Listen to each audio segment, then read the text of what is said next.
أعوذ بالله من الشيطان الرجيم بسم الله الرحمن الرحيم الحمد لله رب العالمين والصلاة والسلام على أشرف الأنبياء والمرسلين سيدنا محمد وعلى آله وأصحابه أجمعين.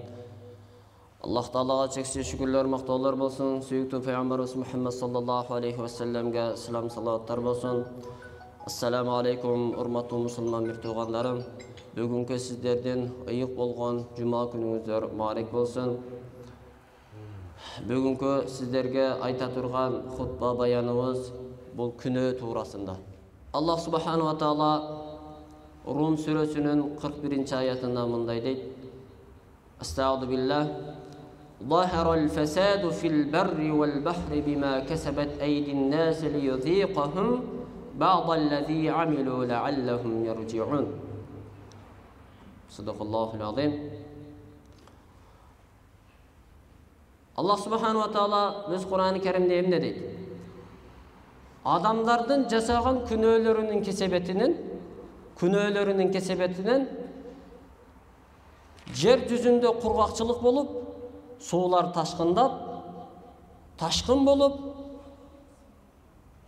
türdүү balelerde Allah Taala oşol günöөлөрүн себептеринен жөнөтөт дейт.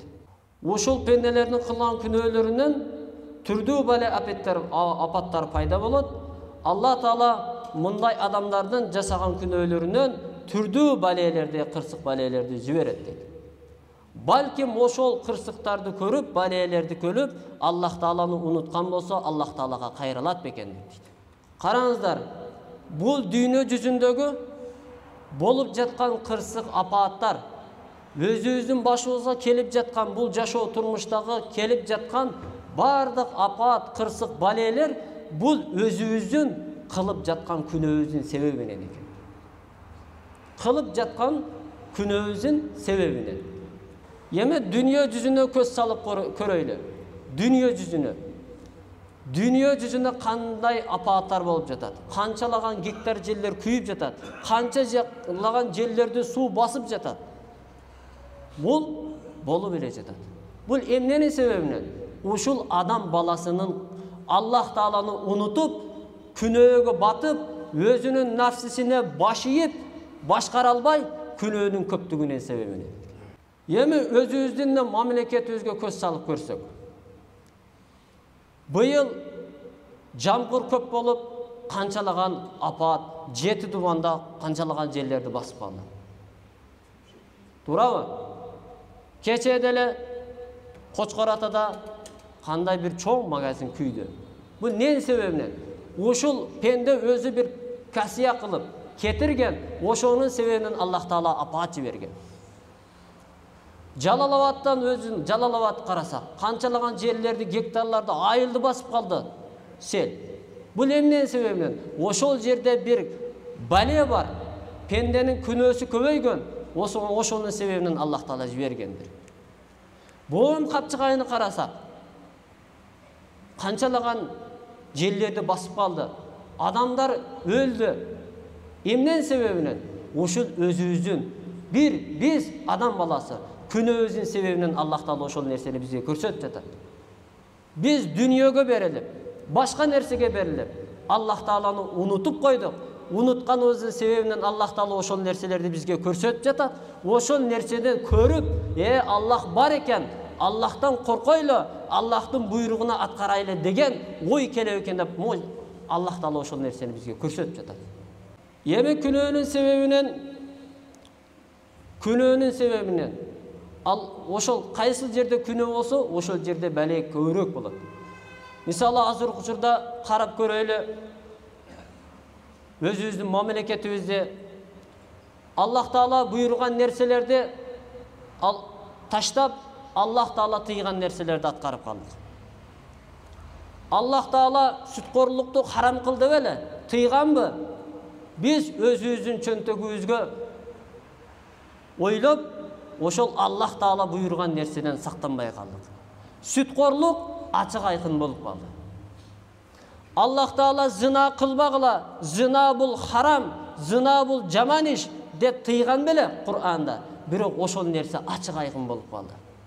Көзүбүзгө биз көзүбүз менен көрбөсөк да, интернетте ачык айкын чыгып атпайбы? Жаш кыздарыбызды чоң эле бала чакалуу бир туугандар абырын ачып ошентип атпайбы? Күнөө зина ачык айкын болуп калды. Биздин ошол Кыргызстаныбызда ошондой зинакор, ошондой күнөө иштер көйгөндүгү үчүн Аллах Таала бизге ошол нерселерди апааты көрсөтүп жатат. Эми бул жылы ушундай топон суу сел көп болду. Былтырычы? Былтыры кандай болгон? Былтыры карап көрсөк кургакчылык. Бардык нерсе кымбат, чөп уругу кымбаттап кеткен. Эмнен себебинен? Ушул күнөө көбөйгөн себебинен жер жүзүндө ушундай апаат балелер көп болот. Мисалы, суу маселеси. Сууну айтып өттүк. Канча жаган жерлерди сел басты. Экинчиси аба. Күнөө көбөйгөн сайын абаны булганып ушундай оорулар көп болот. Караңыздар, 7 атабыз көрбөгөн оорулар чыгып жатпайбы? 7 атабыз көрбөгөн, укпаган оорулар. Эмнен себебинен? Ушул күнөөнүн көбөйгөнүнүн себебинен. Ошол күнөө канчалык көп болгон болсо, эгинде дагы береке, эгинтигинде дагы жакшы мол болбойт. Караңыздар, өзүбүздүн баткенди карасак, мурда кургатып жүргөн учурда тонналаган өрүктөр түшчү. Азыр 3 жылдан бери жок. Өрүктүн баасы 1000 сомго чыгып кетти килограмм. Эмнен себебинен? Ошол күнөөнүн себебинен болгондугу үчүн, бир тууган менен бир тууган карын катнашты үзгөндүгү үчүн, ушундай зина көбөйгөндүгү үчүн Аллах Таала бизге ошондой эгинден дагы, ошол бардык нерседен Аллах Таала бизди тыйып жатат. Ошондуктан, урматтуу мусулман бир туугандар, өзүбүздү Аллах Таала кайсы нерседен тыйган болсо, ошол нерселерден өзүбүздү тыялы, күнөөдөн өзүбүздү тосойлу. Пайгамбар саллаллаху алейхи ва саллям өз хадисинде мындай деп айтат: "Я айюхан нас, тубу илаллахи вастагфиру, фа инни атубу фил яуми 100 марра." Эй инсандар, силер Аллах Таалага тоба кылгыла, Аллах Тааладан кечирим сурагыла. Мен бир күндө Аллах Таалага 100 жолу тоба кылам деди. Бир күндө 100 жолу тоба кылам дейт Пайгамбар саллаллаху алейхи ва саллям. Пайгамбар саллаллаху алейхи ва саллям ким эле? Аллах Тааланын сүйгөн кулу эле. Пайгамбарлардын арасынан тандап алган эң улуу пайгамбар эле. Караңыздар, пайгамбарыбыз дагы эмне деп жатат? Силер Аллах Таалага тоба кылга, кечирим сурагыла, мен күндө 100 жолу тоба кылам дейт. Азыр бизчи күнөө кылабыз, күнөөнүн артынан күлүп коебуз, артынан тоба кылбайбыз. Пайгамбар эскертип жатпайбы? Мен күндө 100 жолу тоба кыламын деп. Wa qala Allahu azza wa jalla wa tubu ila Allahi jami'an ayyuhal mu'minuna la'allakum tuflihun. Alloh taolo emne deb aytат? Силер Аллах Таалага баарыңар тоба кылгыла. Эй мусулман мен момун бир тууган, ой момундар, силер Аллах Таалага тоба кылгыла, балким силер кутуларсыңар дейт. Эмне деп атат Аллах Таала? Силер тоба кылгыла, күнөө кылдыңарбы, тоба кылгыла, Аллах Таала силердин тобоңорду кабыл кылат, балким силер кутуларсыңар дейт.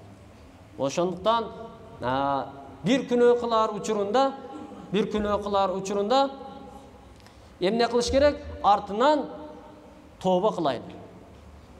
Бул тууралуу пайгамбарыбыз эмне дейт? Якулу наби саллаллаху алейхи ва саллям: "Ма мин абдин язнубу занбан фаятаваддау фаяхсуну ат-тухура, thumma yaqumu fayusalli rak'atayn, thumma yastaghfirullaha li dhalika adh-dhunub illa ghafara Allahu lahu." Пайгамбар саллаллаху алейхи ва саллям эмне деди? Кайсы бир пенде күнөө кыла турган болсо, даарат алсын. Daaratты жакшылап алып, жакшына кылып алып, андан кийин 2 рекет намаз окусун дейт. Кылган күнөөсү үчүн 2 рекет намаз окусун. Андан кийин Аллах Тааладан кечирим сурасын, Аллах Таала анын күнөөсүн кечирет дейт. Ошондуктан эгерде бир күнөө кыла турган болсок, артынан дароо эмне кылганга аракет кылыш керек? Тоба кылганга. Себеби бул тоба кылбай, бул күнөөбүз кечирилбестен ахиретке кетип калбасын. Ошол бир кичинекей күнөөнү деп, ошол күнөөбүз ахиретке қалып, ошол кичинекей күнөөбүздүн артынан дозокко түшүп кетпейли. Qila awhallahu ta'ala ila Uzair an-nabiy sallallahu alayhi wasallam faqala ya Uzair idha adnabta dhanban saghiran fala tanzur ila sigharihi wanzur ila man alladhi adnabta lahu. Allah Taala vahiy qilib Uzair payg'ambarga bunday deb aytdi. Ey Uzair, эгерде сен bir kiçinekey күнөө кылган болсоң, сен анын кичилелигине караба. Bir kiçinekey күнөө кылган болсоң, анын кичинелигине сен карабаган, сен кимге күнөө кылганыңа кара дейт. Кимге күнөө кылып жатасың, ошого кара. Биз азыркы учурда bir til менен bir кичинекей бирөөдү жамандап коебуз, же болбосо тамашалап, жалган эле бирөөгө гыйбат кылып коебуз, артынан жала жаап коебуз, күчүнө эч нерсе болбойт. Бирок бул кичине күнөөнү эмне деди? Кичинелигине караба. Кичине күнөөнөн чоң күнөөлөр эмне болуп кетет? Бутактап кетет дейт. Wa idha asabaka khayrun yasirun fala tanzur ila sagharihi wanzur ila man alladhi razaqaka. Дагы эмне деп айтты Аллах Таала? Саңа bir жакшылык, кичинекей bir жакшылык жете турган болсо, сен алын кичинелигине караба. Сен ошол кичинекей нерсени саңа ким берип жатат? Ошолого кара деди. Мисалы Аллах Таала бизге кичинекей bir ырыскы бере турган болсо, ошол ырыскынын аздыгына карабаш керек. Кимге караш керек? Ошол ырыскы кайсыл жактан келип жатат? Берип жаткан жаратканга карайлы. Wa idha asabaka baliyatun fala tashkuni ila khalqi kama la ashkuka ila malaikati idha sa'adat ilayya masawik. Эгерде саңа bir бале жете турган болсо, ошол балени мен жараткан махлуктарга даттанба дейт. Bir саңа Аллах Таала жашоодо проблема бере турган болсо, ошол проблемаңды башка бирөөгө даттанып айта бербе дейт. Аллах Таала ушул проблеманы бир гана мага берет, менден башкасыга бербейт, башкалар жакшы эле жашап жүрөт го деп даттанба дейт. Кандай эле сен мага күнөө кылсаң, мен сенин күнөөңдү периштелерге даттанбаган сыяктуу дейт. Караңыздар Аллах Тааланын меримине. Биз bir күнөө кыла турган болсок, Аллах Таала, менин пендем ушул күнөө кылып жатат деп периштелерге даттанбайт экен. Сен да ошентип даттанбагын дейт. Wa anin nabiy sallallahu alayhi wa sallam man kharaja min dhullil ma'siyati ila 'izzi ta'ati aghnahu Allah Ta'ala min ghayri malin wa ayyadahu min ghayri jundin wa a'azzahu min ghayri 'ashiratin. Peygamber sallallahu alayhi wa sallam aytты, kim күнөөнү таштап, күнөөдөн арылып, Аллах Таалага кулчулук кылайын деп ибадатка кайткан болсо, анда Аллах Таала ал адамды эч кандай байлыксыз эле ал адамды бай кылып коет дейт. Күнөөдөн арылып, күнөөнү таштап, Аллах Таалага кулчулук кылайын, баш ийип сажда кылайын деп Аллах Тааланын ибадатына кайткан болсо, эч кандай байлыксыз эле Аллах Таала ал адамды эмне кылып коет? Бай кылып коет дейт. Ким Аллах Таала ошол күнөөнү таштап, таат ибадатка кайткан болсо, Аллах Таала ал адамды эч кандай армиясы жок эле ал адамды күчтөндүрүп коет дейт. Эч кандай армиясыз эле ал адамды эмне кылып коет? Күчтөндүрүп коет дейт. Эгерде кимде ким ошол күнөөдөн кайтып, таат ибадатка барган болсо, Аллахтын буйругун аткарайын деп ибадатка кайткан болсо, ал адамды тууган уруксуз эле ал адамдын мартабасына жогору кылып коет дейт. أوحى الله تعالى إلى بعض الأنبياء من لقينا وهو يحبني أدخلته جنتي. الله تعالى كبير пайгамбарларына вахий кылып кайрылып мындай дейт. Ким эгерде менен жолугууну кааласа, мага жолугууну кааласа, ал адам мени жакшы көрө турган болсо, ал адамды мен өз бейишиме киргиземин. ومن لقيني وهو يخافني جنبته ناري. Эгерде кайсы бир пенде мага жолугууну кааласа, ал менден коркуп, менин азабымдан коркуп, мен күнөө кылып койсом, Аллах Таала мага кандай азап берет экен? Аллахтың азабы қандай болады екен деп менің азабымнан қорқа тұрған болса, ал адамды мен дозақтан сақтаймын дейді. وَمَنْ لَقِيَنَ وَهُوَ يَسْتَحْيِي مِنِّي أَنْسَيْتُ لَحَفَظَةَ ذُنُوبَهُ. Қайсы бір адам маға жолығуыны қаласа, ал адам менден ұяла тұрған болса, ал адамға киромил катибин, адамдың екі мүрінде, екі жағында пенденің жақсы амалын жазушы, сол тарауында пенденің жаман амалдарын жазушы періштелер болады. Ошоларға қылған күнәсіні ұмыттырып қоямын дейді. Жазбайды дейді. Қараңыздар, ұяла тұрған болса, азырқы учурда біз пенделерден ұялауыздағы Құдайдан ұялбаймыз да. Пендеден ұялауыз. Бирок кимден? Аллах Тааладан ұялбаймыз. روي عن رسول الله صلى الله عليه وسلم أنه قال لأبي ذر الغفاري رضي الله عنه يا أبا ذر جدد السفينة فإن البحر عميق وخذ الزاد كاملا فإن السفر بعيد وخفف الحمل فإن العقبة كأود وأخلص العمل فإن الناقد بصيرا. Peygamber sallallahu aleyhi ve sellem Abu Zer el-Gıffari ya qayrılıb mınday dedi. Ya Abi Zer el-Gıffari, sen kemengdi жаңылағын, deniz ayavay çukur dedi. Sen kemengdi жаңылағын, deniz ayavay çukur. Sen azığыңды көйрек al, bizden bara turgan safarımız alыс dedi. Emne üçün бұл дәрселерді айтып жатады? Азығыңды көйрек қамда, біздің бара тұрған сапар алыс. Егер де сен, емне үшін бұл? Сен көйрек соғып іштерді атқарғын, соғыпты көйрек жина, ақыретке барғыча. Бұл дүйнеде соғыпты көйрек жина бол. Себебі ақырет күніне барғанда, бұл дүйнеде пенде бүрөге қатты сөйлеп қойады екен. Бүрөдің қарыз болып, қарызыны бере албай өтіп кетеді екен. Ошол махшар майданына барған учурда, ошол кимге қарыз болып отырған болса, ал учурда ақчалай берілбейді ал жақта, бір ғана соғып менен. Егер де қарызыңызды төлей албай бұл дүйнеден өтіп кетсеңіз, ал дүйнеге барғанда сіздің бере тұрған соғыбыңыз болса, ал адамның күнәсі сізге жүктеледі. Ошон үчүн азықты көйрек жыйнагын дейт. Биздин бара турган жолубуз алыс. Жүгүңдү жеңилерээк кылган, биздин ашуубуз бийик деди. Эмне үчүн бул сөздү айтты? Себеби күнөөнү азыраак кылган. Күнөөнү азыраак кылган. Себеби эгерде кимдин күнөөсү азыраак болуп, жакшы амалдары көбүрөөк боло турган болсо, анда кабырда дагы ал адам жакшынакай жатат да. Ал адамга кабыр азабы болбойт. Эгерде күнөө көбүрөөк болсо, бул дүйнөдө намазды таштап, намазы окулбай турган болсо, кыяматта ошол кабыр учурда, кабырга кирген кезде ага азап көбүрөөк болот.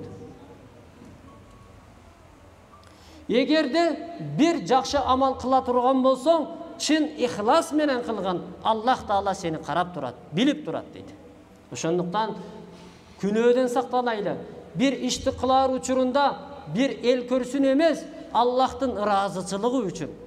Вани Наби саллаллаху алейхи ва саллям аннаху кал: "Аламату шаккавати арбаатун." Пайгамбар саллаллаху алейхи ва саллям айтты: бактысыздыктын белгиси төртөө. Биринчиси нисяну зунубил мадия ва хия индаллахи махфузатун.